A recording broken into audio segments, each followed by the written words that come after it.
Una sa lahat,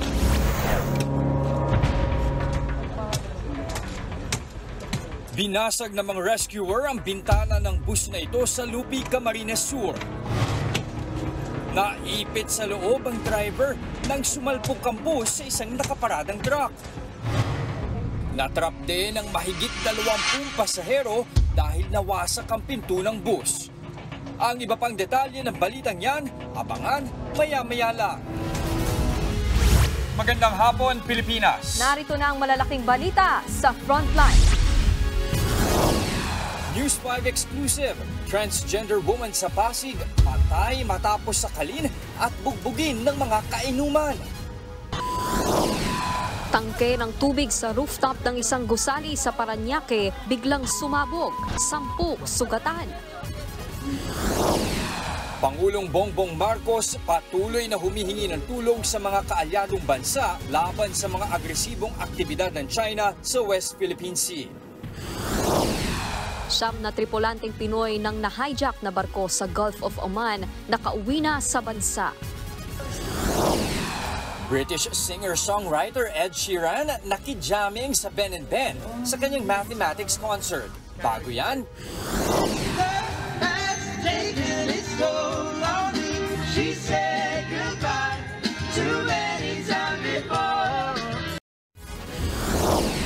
at sa viral yan, cute na asong nag-alabibe, trending.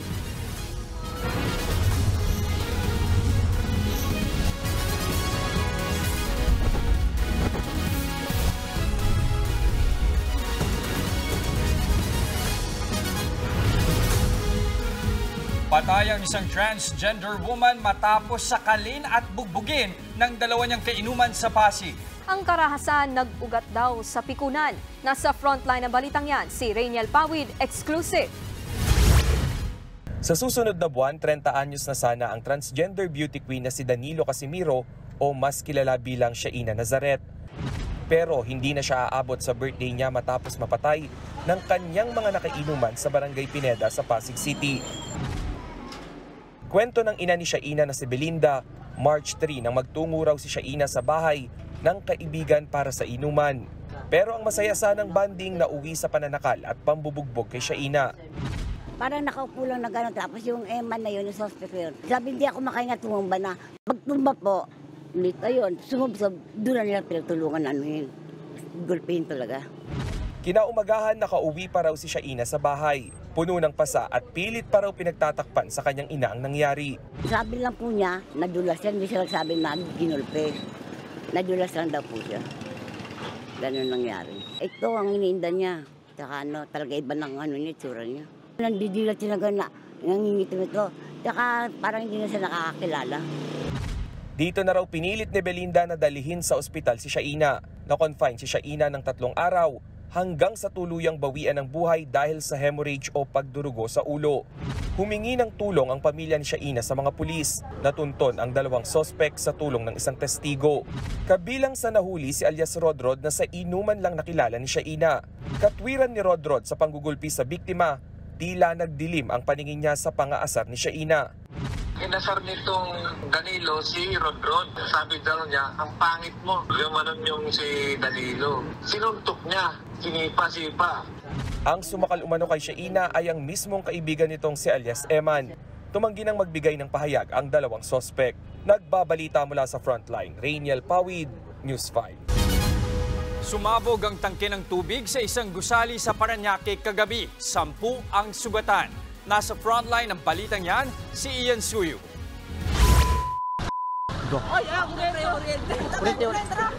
Sa pool sa video na ito ang malakas na pagsabog sa poste sa tapat ng isang gusali sa Quirino Avenue sa Parañaque City kagabi. Layo kayo ma'am, layo. Tubig oh. Huwag kayo sa gilid. Basa kayo. Ang mga tao sa lugar nagmamadaling umalis. Nangyari yan matapos sumabog ang isang water tank at bumagsak ang bahagi ng gusali. Kwento ng mga tao sa lugar, pasado alas 9 kagabi nang makarinig sila ng malakas na pagsabog. Bigla po ako may narinig na pagguwe, then bigla pong bumagsak yung tubig po simula sa taas. Then nagtakbuhan po lahat ng tao. Pag-ulog po ng tubig, sumunod po yung imbakan nila ng tubig. Doon na po sumabog yung transformer. Ang mga sasakyan at motorsiklong nakaparada sa paligid napinsala matapos mabagsakan ng mga debris. Ayon sa barangay, sa 12 palapag nakapwesto ang sumabog na tangke. Malamang either sa sobrang lakas ng pressure or puno na po yung tubig. Sa pagkakaalam ko po dito, may mga restaurant po dito sa first and second floor. And then yung upwards is still under construction. Agad isinugod sa ospital ang nasa 10 sugatan sa insidente. Ang isa sa mga biktima na sakay ng e-trike nagtamo ng mga galos sa ulo at paa. Tinamaan siya ng mga debris at tinangay pa ng tubig. Magdi-deliver po sana kami ng pagkain. Tapos yun, bigla pong blackout ako eh. Hindi ko po alam kung ano nangyari. Basta may bumagsak po sa amin Tapos basang-basa po kami. Sinagot naman ng kumpanyang may-ari ng gusali ang pagpapagamot sa mga biktima. Nagbabalita mula sa Frontline, Ian Suyu, News 5. 5 ang sugatan sa pagbangga ng pampasaherong bus sa isang truck sa Camarines Sur. Kinailangan pang basagin ang salamin ng bus para mailigtas sa mga pasahero at driver. Nasa Frontline na balitang yan si Elaine Fulgencio.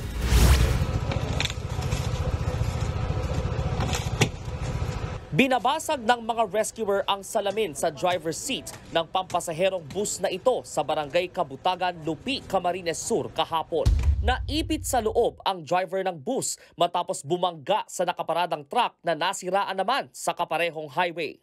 Ang mga pasahero una nang pinadaan sa bintana dahil hindi mabuksan ang pinto. Inabot pa ng ilang oras bago naman naialis sa pagkakaipit ang bus driver. Lumalabas sa pagsisiyasat na hindi agad nakita ang early warning device sa kalsada. Masyado raw kasi itong malapit sa nasiraang truck. Dahil dito, hindi agad nakapreno ang bus. 5 ang sugatan sa insidente. Agad silang naisugod sa ospital at maayos na ang kalagayan. Sa Magbilao, Quezon naman, nawasak ang welcome arc ng Bondok Peninsula. Isang truck ang sumabit dito. Wala namang nasaktan.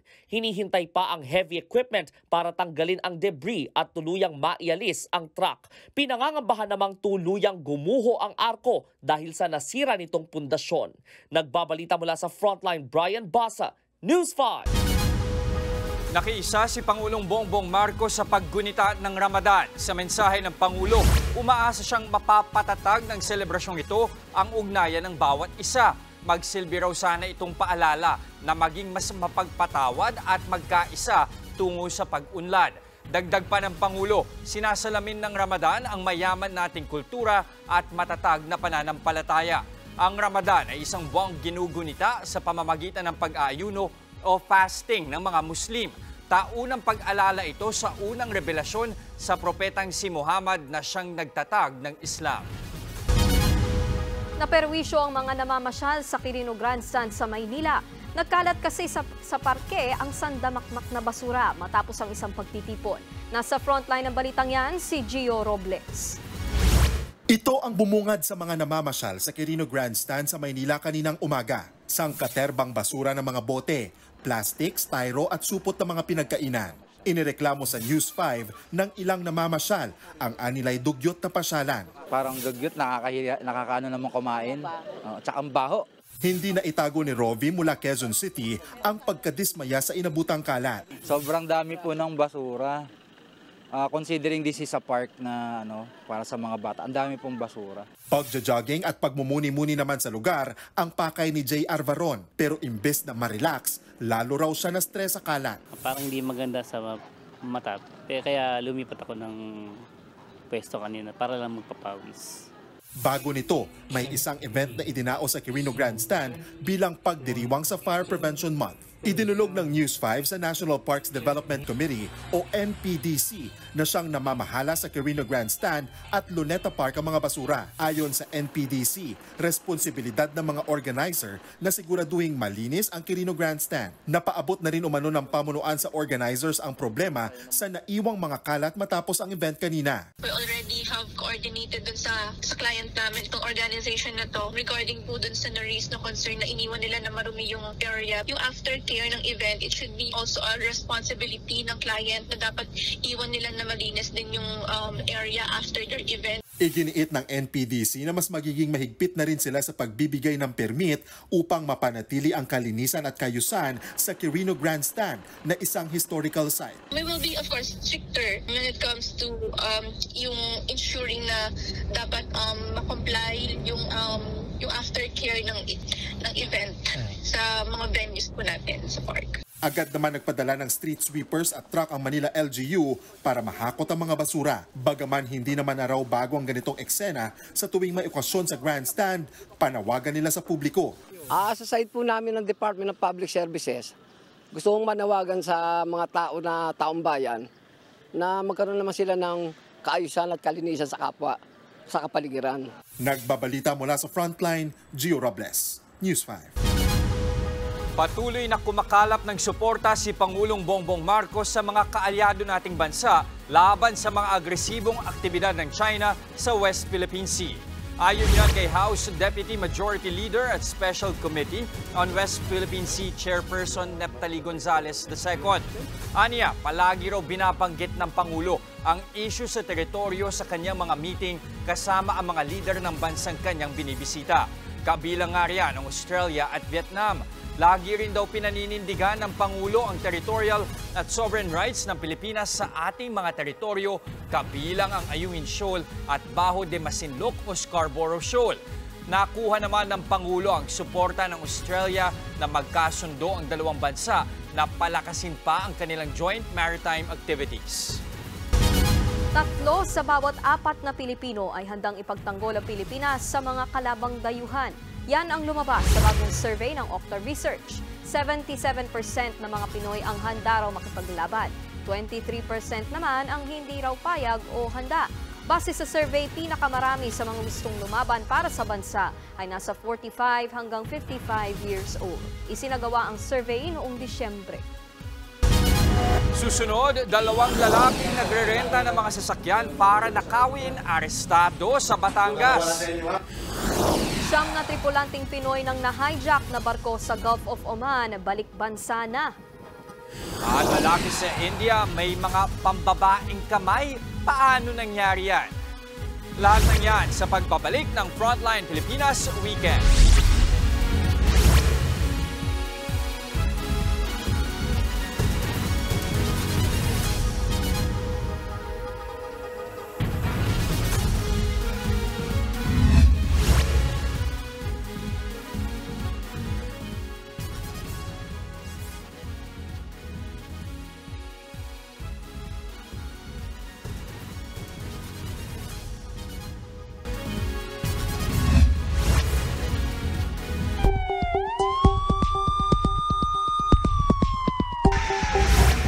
Walang kawala ang babaeng ito nang hulihin sa buy-bus operation sa Barangay Kota sa Lucena City kahapon.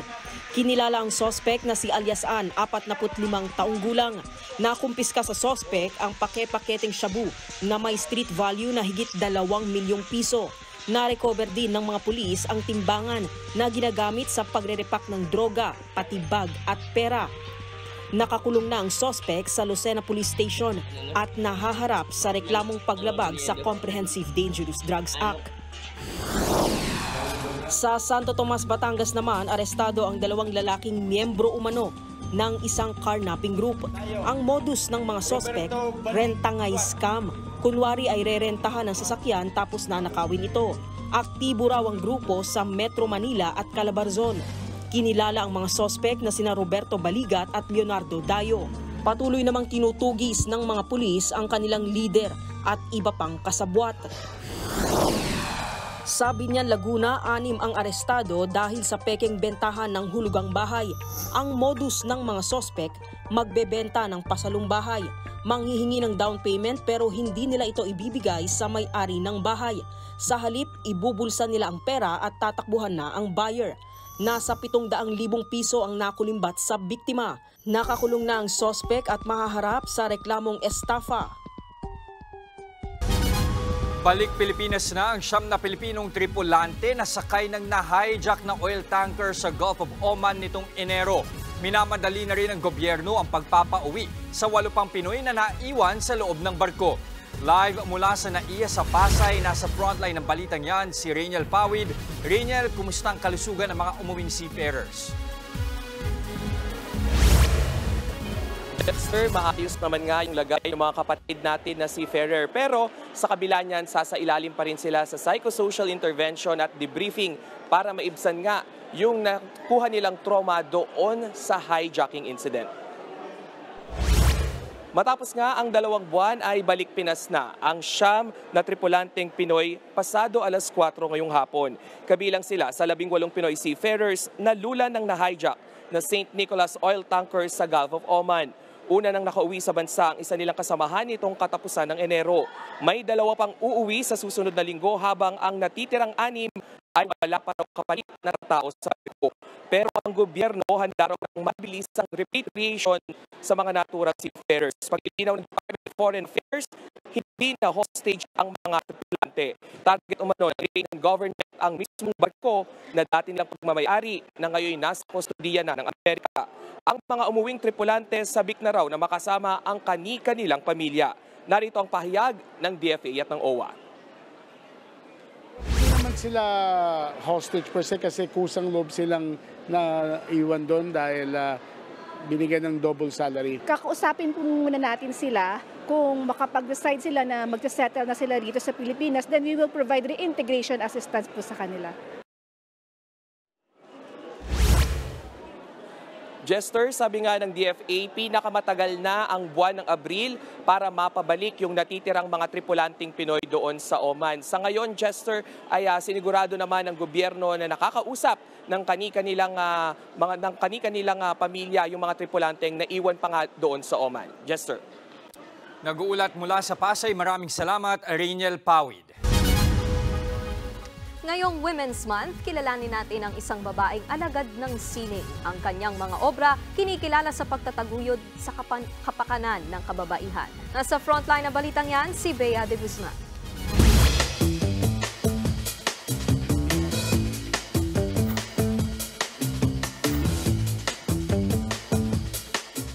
Sa unang tingin, mapupukaw ka sa mga obrang ito.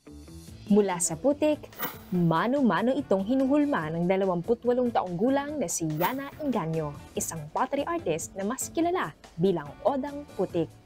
4 na taong gulang pa lamang si Yana nang mahilig siya sa pagpuputik. Dahil laking probinsya, ang mga laruan niya gawa sa putik mula sa palayan. Pero may idea na ako nung bata pa lang ako na gusto ko, ito yung gagawin ko. Hindi naging hadlang ang kahirapan para magtapos si Yana sa kursong Visual Communication sa University of the Philippines, Diliman. Gamit ang 15,000 pesos na inutang ni Yana sa kaibigan, bumuo siya ng isang kakaibang art collection. Inspirasyon niya rito, isang modelong may breast cancer noon. Ang babae kasi hindi lang naman katawan yung kaya mong ipakita, yung kabutihan na meron ka. Ang mga obra ni Yana sumisimbolo sa respeto at dignidad na dapat matanggap ng mga babae. Malaya kang tunay, oh Felisa, oh Felisa, oh Felisa. Si Lynn Bahala, isang manunula at mga awit, naniniwala sa mensahe ng sining ni Yana. Kasi especially dito sa Pilipinas, masyado silang conservative.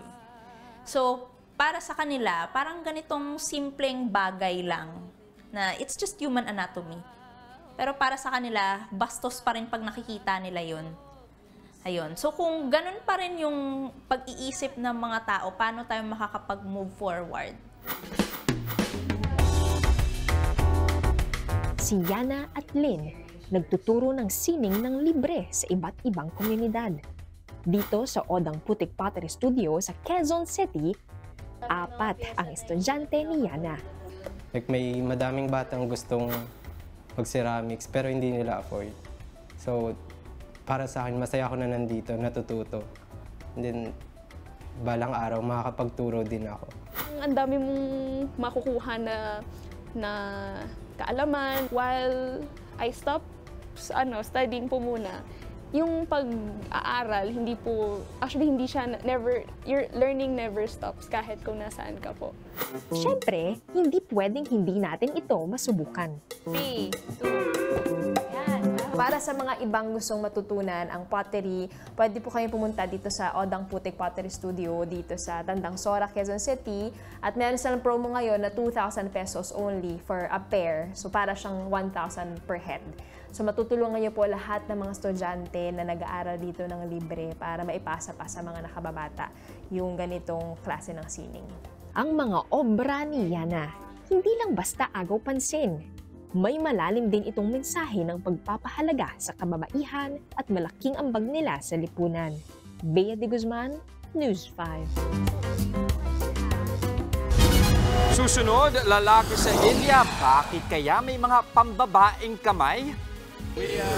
At Ed Sheeran nakising-along sa karaoke bago ang kanyang concert sa bansa.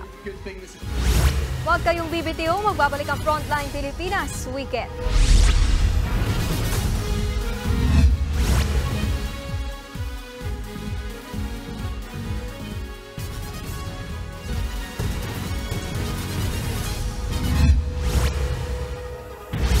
Hinarang na naman ng China Coast Guard ang ating barko sa Baho de Masinloc o Panatag Shoal. Ayon yan sa isang security analyst mula Amerika. Sa isang post sa X, ipinakita ng analyst na si Ray Powell ang tracker ng BRP Malabrigo at mga barko ng China nitong Huwebes. Kitang-kita raw dito ang panghaharang ng China sa ating vessel. Ang asul na mga arrow ay nirerepresenta ang barko ng Pilipinas na dinikitan ng pula at yellow na arrow na nagrerepresenta ng mga barko ng China. Sa isa pang post, sinabi ni Powell na hinaras din daw ng hindi bababa sa 2 barko ng China Coast Guard at 4 na Chinese militia vessels ang BRP Malabrigo habang paalis ito sa Panatag Shoal. Ang Panatag Shoal ay nasa loob ng ating exclusive economic zone.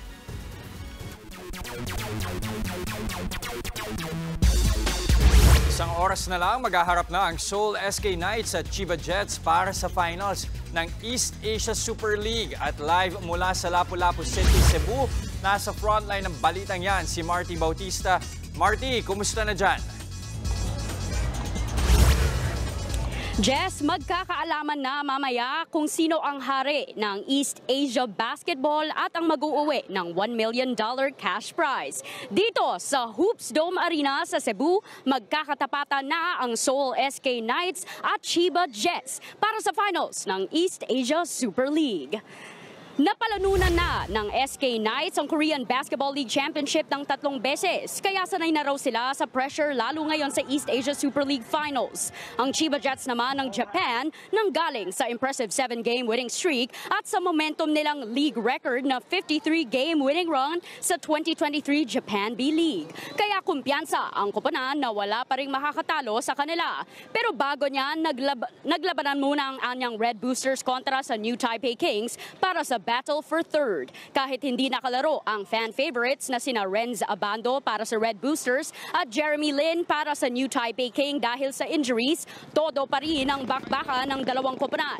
Sa huli na naig ang anyang Zhongguanjiang Red Boosters. Final score 78-76. Mapapanalo ng third placer team ang $250,000 cash prize habang $500,000 naman ang makukuha ng second place team. Jess, sa kabila ng mga laban, in attendance din ng iba't ibang mga sports personalities. Kabilang na dyan ang mga former PBA stars kagaya ni Jay Washington, Andy Siegel at pati na rin si Sol Mercado. Ilang minuto na lang magtatapatan na ang Seoul SK Knights at Chiba Jets. Jess? Nag-uulat mula sa Lapu-Lapu City, Cebu. Maraming salamat, Marty Bautista.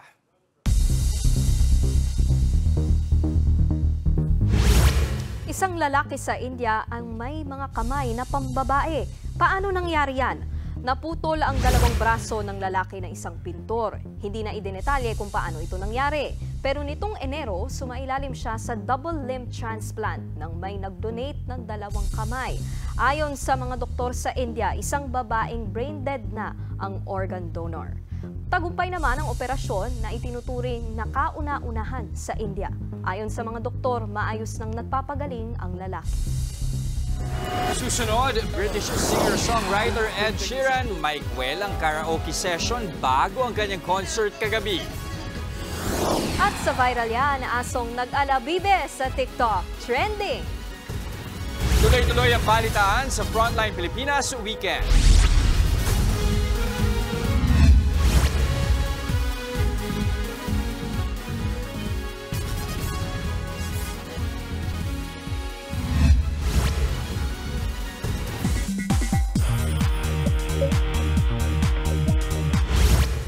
Frontrunner na sa Global Drag Show, may world tour pa ang Pinay drag queen sa UK na si Marina Summers. Ang British singing sensation namang si Ed Sheeran, trending sa kanyang karaoke session bago ang kanyang concert sa bansa kagabi. Nasa frontline ng balitang yan si MJ Marfori.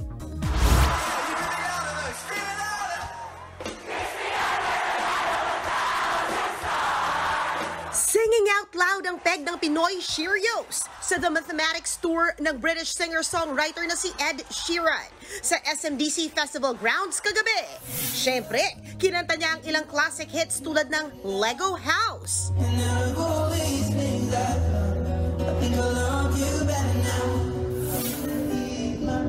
Perfect,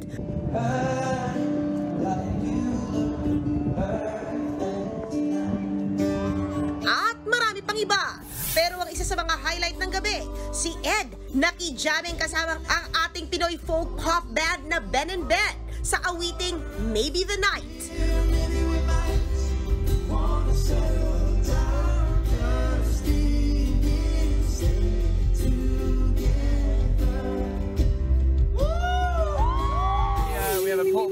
Bago yan, siniguro muna ni Ed na ma-enjoy niya ang full Filipino music experience sa pagkanta sa karaoke. Kasama syempre ang isa pa niyang guest na si Callum Scott.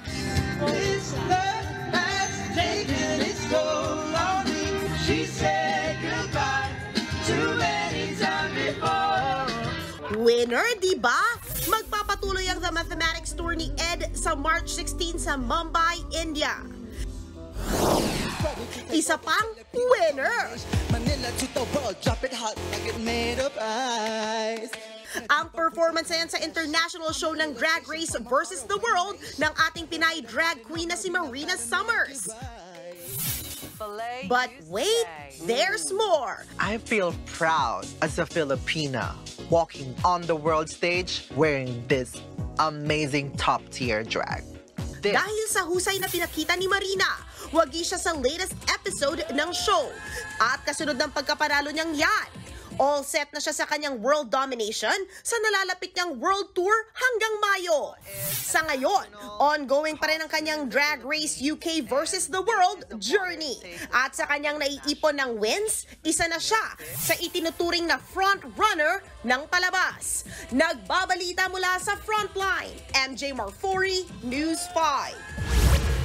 Maaga namang natapos ang Miss World journey ng ating pambatong si Gwendolyn Fernald sa Mumbai, India. Bagamat nag-qualify sa lahat ng fast-track challenges ng pageant, hindi nakapasok sa top 40 si Gwendolyn. Maraming pageant fans tuloy ang nagduda sa resulta. Sa huli, ang European beauty na si Miss Czech Republic Kristina Pisko ang nag-uwi ng corona. Hanggang ngayon, iisang corona pa lang ang naiuwi ng Pilipinas sa nasabing pageant sa pagkapanalo ni Megan Young noong 2013.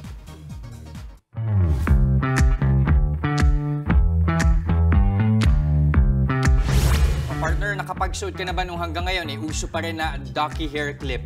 Meron ako actually sa bahay, meron siyang pink na ribbon. Pero doon lang siya sa bahay, di ko masuot-suot sa labas. Kami kasi nakapag-suot na kami sa Good Morning Kapatid. Pero alam mo ba, Nikki, hindi lang tao ang pwedeng magsuot niyan. Sa Caloocan, isang aso ang naging instant duck.